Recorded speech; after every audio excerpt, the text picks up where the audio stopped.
This video is sponsored by Sterling Insurance. Hi guys, welcome back to Van Conversion 101, the video series where we show you how to convert a van from start to finish. This is part 2 of our previous video where we promised that we were going to do all of our insulation, put down a new subfloor, and also do the battening in the van, and it ended up being quite long, so we split this into 2. In part 1, we got all of the insulation done on like the walls and ceilings, so all of the sound deadening, the thermal liner, and also all of the fleece insulation. In this video, we're going to be showing you how we put down a new subfloor in the van, and all the insulation and the cabling that went underneath that. If you want to see what we're doing more in sort of real time and you prefer short form content, then definitely go check out our TikTok and Instagram because we post over there more regularly, in fact. We'd also love if you subscribed and followed along to this content if you like it. So if you do want to do that, then hit that subscribe button and also the bell icon to be notified when we release new videos. These are all the tools and materials that we're going to be using in today's video. Okay, nice. So basically, if you've seen the floor of our van, you'll know that it's got lots of little ridges in it, as most vans do.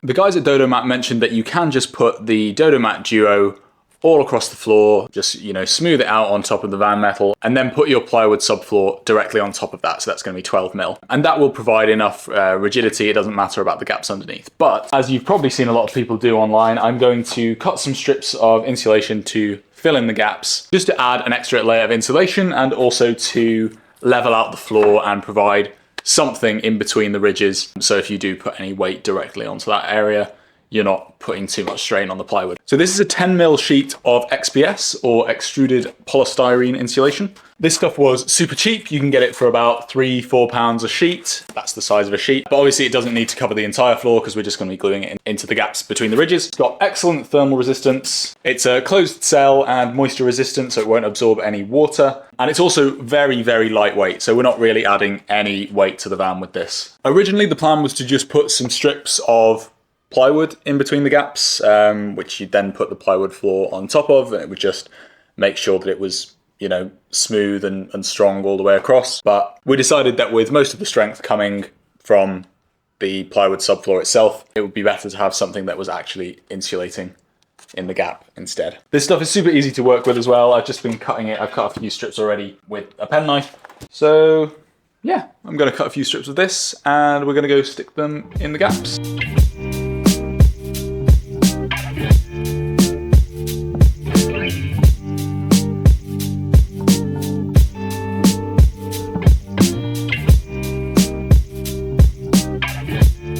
It's been a few days since we were doing that last video where we were cutting up all of those bits of polystyrene insulation. We were trying to get a load of stuff done really quickly so that we could pack the van up and get ready to go down to the south of France, which is where we are right now. As you can see, I've got this lovely garden behind me, and it is super hot. It's like 40 degrees at the moment. So if you see me sweating in the videos, that's why. Please ignore it. Basically, what we're doing today, now that we are here and the van's here and it made it in one piece, which is good, we're going to be putting down the flooring today. So I'm going to put all of those strips of XPS insulation down. I'm going to be putting the DeadNDuo thermoliner and sound deadener on top of that, and then we're going to go on top with some new plywood. So we've got all of our old flooring pieces here, so we're going to use those as a template, cut out the plywood and screw that down. Just before we start putting the flooring down, I've got 2 little jobs to do. I'm first just going to give the floor of the van like a last minute sweep out. It's not too dirty, but like just make sure that it's all clean, like a clean surface, so that we're putting the insulation down on top of it. I'm also going to, we've got a couple of little places where we've done a bit of a last minute sand, make sure that it's all smooth. So we've got some bare metal that I'm just going to touch up with the Hammerite paint. The other thing that I was going to mention now that we're in France is we also have a little helper with us for a couple of weeks. This is my little brother Harry. There he is. Hello. I'm not going to put him on camera too much because I don't want you all to turn off. No, he's here. We're going to go do some hiking in the mountains and go to the beach, which will be very nice. But in exchange, he's been put to work, so I've got him sweeping the van at the moment.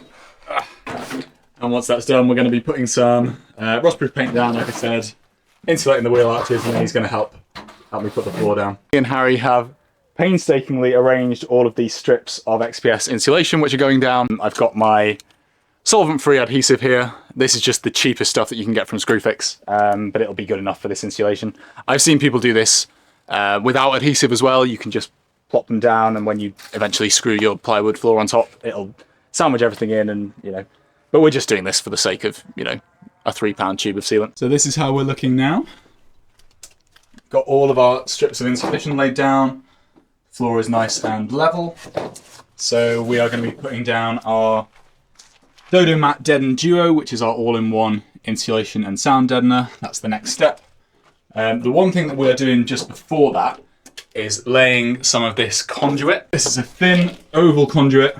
This is just from B&Q. It's like £3 for a length. It's only 1 centimetre in height, which is the same as the insulation, so it should sit nicely underneath the floor. The reason for doing this is so that we can run the cables for our battery-to-battery charger. So the electrics are going here in this corner of the van. The starter battery is over there where Harry is, just underneath the driver's seat. So we need to run a couple of cables. The first of the 2 cables that we're running is this. This is a red 20mm cable. That's going to be for our battery-to-battery charger. So we'll go through all of this in more detail in the electrics section. So if you're getting a battery-to-battery charger which is non-isolated, that means you only need a single positive cable going from the starter battery back down to the electrics. The van's chassis is then used as the return path, so you'll have a chassis ground already somewhere in the front, and you'll be creating a second chassis ground here in the back when you do your main electrical system. The other thing that having a non-isolated charger allows you to do, if you've got a Victron Multiplus, which is an inverter charger, that's something that we're going to be talking about in detail as well, they've got a port for a starter battery trickle charge cable. So what that'll do when there's enough power in your system, either through solar or shore charging, or you've just got a full battery, you can send a small trickle charge through to the starter battery, which just ensures that that's able to stay topped up, particularly in the winter months when it gets cold and the batteries have a tendency to discharge. Feeding these cables through the floor is not something that you need to do.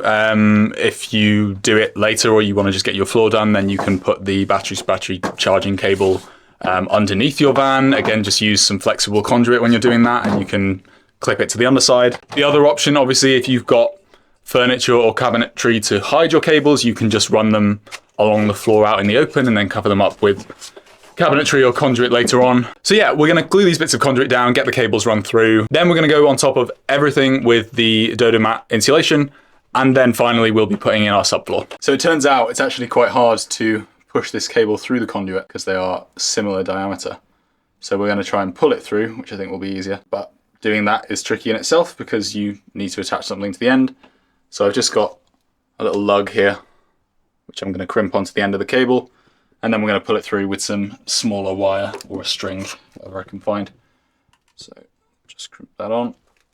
And then I've got this thin wire here, which we're just going to use to hopefully pull the cable through.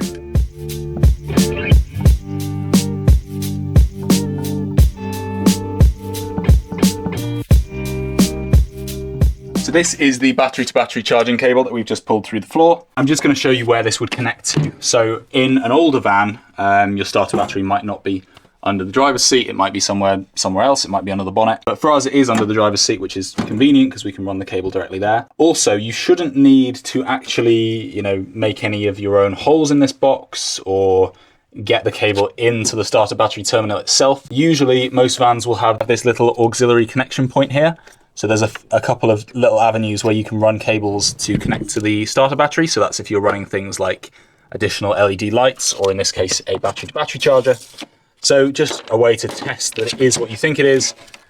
If you get your multimeter here, set it to voltage 20 so that it picks up the 12 volts of the battery. Then what you can do is just put your positive probe onto this auxiliary connection point, like so. And the negative can go anywhere on the chassis because, like I said, the starter battery is grounded to the van's chassis. And you can see on the multimeter that's showing up 12.41. So that shows the continuity between this connection point and the chassis ground. Yeah, so basically we just need to make sure that we are leaving enough cable on this side so that we can connect that to the extra connection point and put a little inline fuse in as well. So that's what we're going to do now. We just wanted to thank our sponsors, Sterling Insurance. We've been with Sterling for over 2 years now, and we feel they are by far the best option if you're looking to get van life insurance or insure your van conversion. They offer comprehensive policies for all sorts of modified and converted vans, with prices starting from just £275 per year. And the great thing about Sterling is that they do proper van life insurance. So you can get them to cover all of your personal possessions. If you want to go out and have a night under the stars, then they can cover your camping gear as well. Even if this is something that you are just looking into in the early stages, I definitely recommend giving them a call. If you are looking for a quote, you can get the best deals with Sterling over the phone. All of their customer service staff are amazing. They're all really nice to deal with. Their claims hotline is also open 24/7, so if you do end up in a pinch, you can get in touch with someone at any time. We know from living in our van full time that if you're crossing borders, you need to have this information at hand, and they make it super easy for you to do that with a My Sterling online account where you can see all of your documents. So yeah, go check out Sterling Insurance. This is the DodoMat DeadNDuo. This is sound deadening and thermal insulation. It's specifically designed to go on the floor of a van. So just to briefly talk about the two different ways that you can insulate your floor. You may have seen, if you followed any of our first conversion, that we used the traditional method of doing crisscrossing battens on the floor with PIR board in all of the gaps. I stand by this as a good method for doing your floor insulation. PIR board has a much higher R value than butyl insulation like this stuff. So in general, it probably will keep your floor at a nicer temperature. The other benefits of that method are that you do get a nice solid wooden structure. So when you screw down your plywood subfloor, you know that you're screwing it into solid battens. It also means you can possibly lose a little bit of the thickness of your plywood subfloor, maybe use like a 9mm rather than a 12. And it also makes it a little easier to do what we did before, where you run your cables underneath, because you've got like 25 or even 50mm through which you can put some rigid conduit and run your cables through. This is a similar story if you wanted to do something like underfloor heating, or you wanted to run your water pipes underneath the floor. That's a little bit easier doing the other method. But this has its benefits too. One of the main ones is headroom. So if you're using battens and PIR board, you're going to be putting in 25 to 50mm of extra thickness, whereas this stuff is 4.5mm. And so by the time you add your 12mm ply, you're only adding 2 centimeters to the floor of your van. It's good for keeping a lot of that headroom, especially if you're someone who's taller. The other benefit is that with this method, there's quite a lot less potential for thermal bridging. So that's when you have a non-insulating material like wooden battens on top of your also not very insulating metal van floor. This is a good way of losing a lot of heat through the floor. In this case, because we are covering the entire floor and these strips of insulation that we've put down, with the DeadNDuo, you end up with a full layer of insulation, which is good. The other benefit of this approach, which is kind of the main selling point of DodoMat, is that it's sound deadening as well. So you get to have the benefits of the butyl sound deadening layer and also the closed cell insulation as well. So I'm pretty sure we're going to have the quietest van in existence by the time we're done with all of this stuff. This stuff is designed to go over the entire floor, and it's also peel and stick, like a lot of the other DodoMat products, which is super easy to apply, and the adhesive is really, really sticky as well. And you can see we've already cut a couple of strips up here, ready to go. I've got Harry over here cutting up the remainder of them, and then we're going to stick them all down. And then finally we will be on to the plywood subfloor.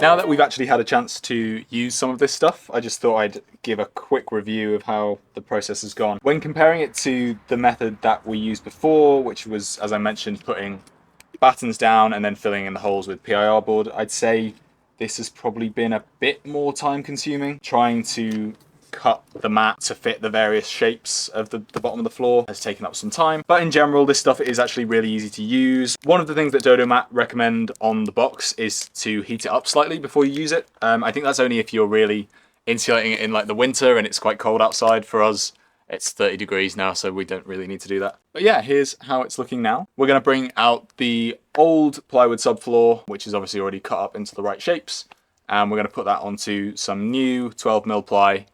Next step, as you can see behind me, we have got our new plywood laid out on the floor, and we're just putting our old van flooring down on top of it to use as a template. This is probably a tip that you've seen on every van conversion page ever, but it has stood the test of time because it works so well.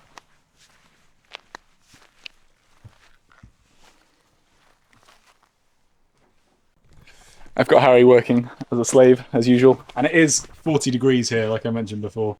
Anyway, yeah, so we are just going to trace around this old one and then cut it out with a jigsaw, and it should fit perfectly. This is the new plywood. This is 12mm Chinese poplar core. It's cheap. I think it's grade B or C, which means it does have some imperfections on the surface, but that's obviously not a huge issue because we're going to be putting some flooring down on top of it anyway.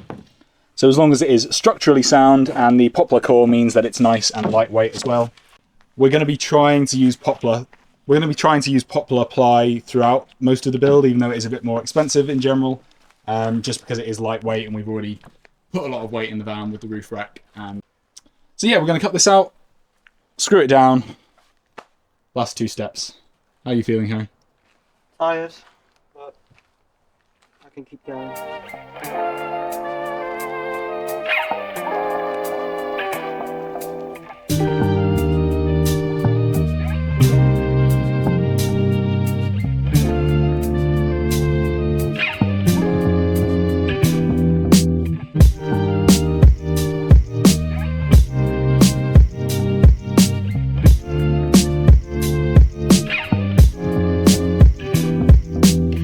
The floor is now down. Harry and Will have done that. And they're here. Hello. Hi. And the next job is to screw them down. So that's what we are doing today. Yeah. Some people don't advise screwing them down or say that you don't need to. The other option would just be using like some polyurethane adhesive to bond the 2 surfaces together, which would be your insulation and then your subfloor. Also kind of the same if you are doing battens on the floor, you would bond them to the metal floor of the van, and then you can screw your plywood subfloor into those wooden battens. What we like to do, what we did last time and we're doing it this time as well, is also just put a few self-tapping screws through the floor of the van just to make sure that it is all level and secure. We will then be going underneath and angle grinding off the sharp tips, and we'll also go over the whole underside of the van with like a bitumen-based underbody spray, which will just help to seal and protect the underbody from any like chips and stones, and also water ingress. So just because I'm being a little bit anal about it, we're going to put some more of this adhesive on the underside of the subfloor just to make sure that it's kind of stuck down at all points. And then we're going to do a few screws as well. So I'm going to do a few little pilot holes in the metal. We're going to countersink the holes. And then we're going to screw these self-tapping screws through the body of the van, just again in a few places. I've marked out here where the raised parts of the van body are, so we're going to go through those.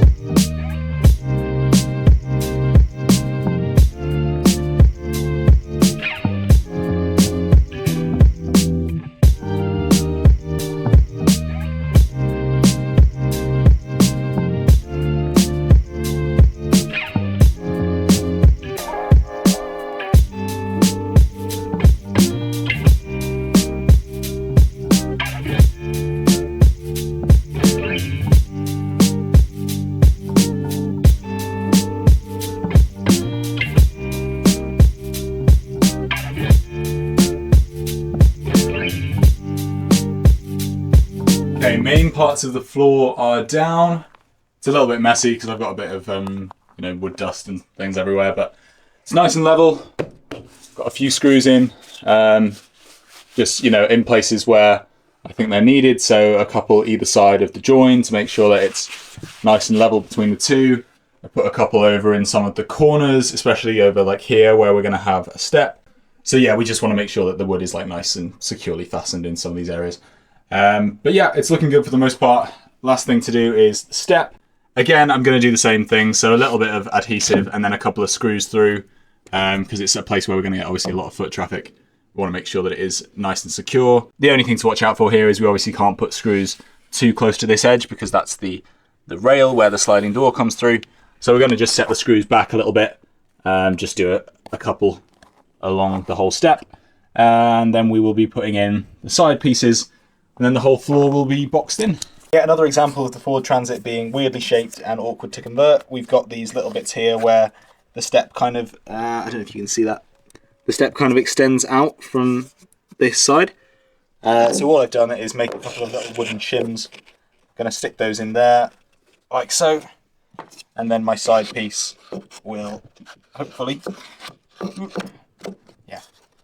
just sit in front like that, and then I can screw through in a couple of places, and then we will have a nicely boxed in step.